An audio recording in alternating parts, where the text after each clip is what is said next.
गया, तो क्या कुछ आप करगिल के आवाम को कहना चाहेंगे? और जो डिमांड्स हैं लद्दाख को लेके, 6 शेड्यूल स्टेटहुड को लेके, अभी इस वक्त भी आपका स्टैंड क्या है? जी, मैं तो यही कह रहा था कि यहाँ शुक्रिया अदा करने आया हूँ। आप सबका शुक्रगुजार हूँ कि आपने हमें यहाँ बुलाया। तो जिस तरह से करगिल ने अपना रोल अदा किया आवाज़ उठाने का, जब लेह में बहुत हालात नासाजगार थे, तो उसका तमाम इलाकों का करगिल के शुक्रिया अदा करने आया।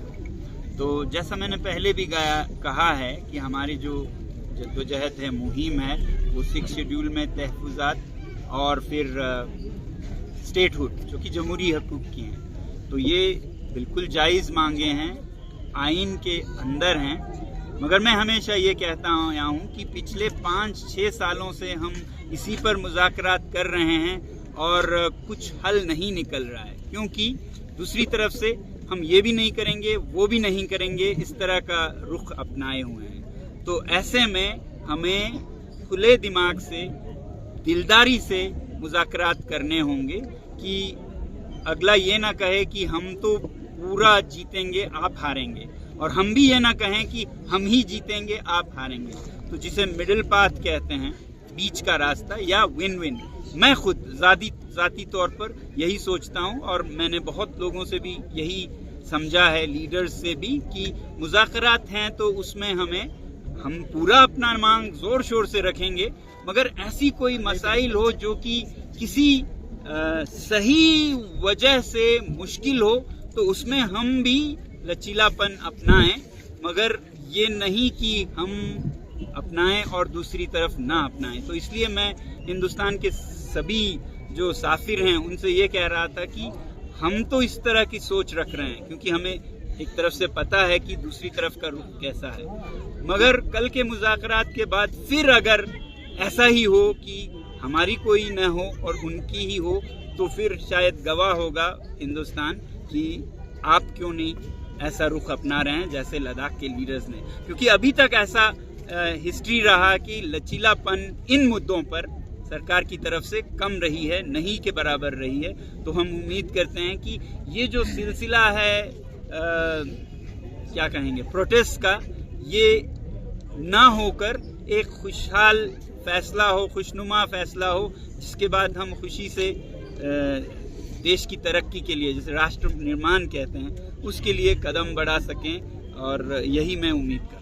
सर, आपके ऊपर जिस तरह से एजेंट का इल्ज़ाम लगा था, इस पे आपने स्पीच में भी रिएक्ट किया, क्या कुछ आप कहना चाहेंगे? तो मैं यही कहूँगा कि मुझ पर जिस शख्स ने हमेशा अपने मुल्क के लिए काम किया, या एजुकेशन में, या एनवायरनमेंट में, या फौज को और बेहतर सहूलियात देने में, अगर उस पर इस तरह के इल्ज़ामात हो, तो फिर और लोगों पर क्या नहीं हो सकता है, और इलाकों में, सिर्फ लद्दाख में नहीं, बाकी जगहों पे भी।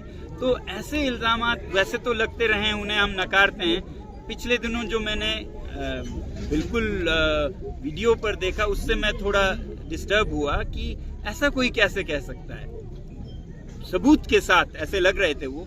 तो मैं यही कहूँगा कि अगर ऐसा है तो मुझे आज़ाद नहीं होना चाहिए, अगर ऐसा गलत है तो उसका इजहार किया जाए। इस तरह से लद्दाख को एक रंग में रंग देना, और ऐसे इलाके को जो हिंदुस्तान का बेवर्दी का फौज है, कारगिल के लोग जिन्होंने तमाम जंगों में फौज का साथ दिया, खुद शहीद हुए, 50-60 तो आपके कारगिल वॉर में ही शहीद हुए।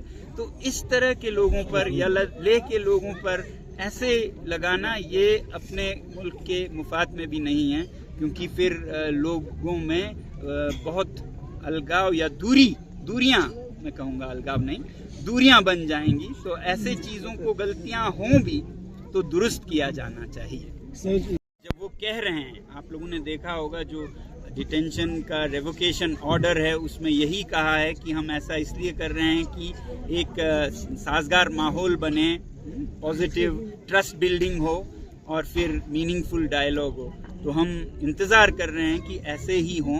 बाकी हम अपने लीडर से बातचीत करके क्या करना चाहिए, क्योंकि उम्मीद तो ये है कि कुछ और नहीं बल्कि खुशी मनाने की वक्त आए, मगर अगर बिल्कुल ज़रूरत हुआ तो क्या किया जाए, इस पर हम बातचीत करेंगे। सर लद्दाख की यूनिटी पे आप क्या कहना चाहेंगे? सर, जिस तरह से अभी जो है केडी और एपेक्स बॉडी के साथ जो लद्दाख इश्यूज को लेके बातचीत होते हैं सर, कुछ दिन पहले जो हमारे एपेक्स बॉडी के को चेयरमैन ने बताया कि जो नेक्स्ट आने वाली मीटिंग होगा उसमें आप भी शामिल होंगे।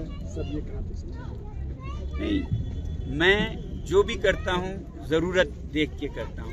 जहाँ मेरी ज़रूरत नहीं हो, जहाँ और लोग कर सकते हैं, मैं हमेशा ये चाहता हूँ कि वो करें, मगर जहाँ ज़रूरत हो वहाँ मैं पीछे भी नहीं हटता हूँ। तो अगर ऐसा ज़रूरत देखा गया है या अभी देख रहे हैं तो मैं पीछे नहीं हटूँगा। लद्दाख की यूनिटी पे कुछ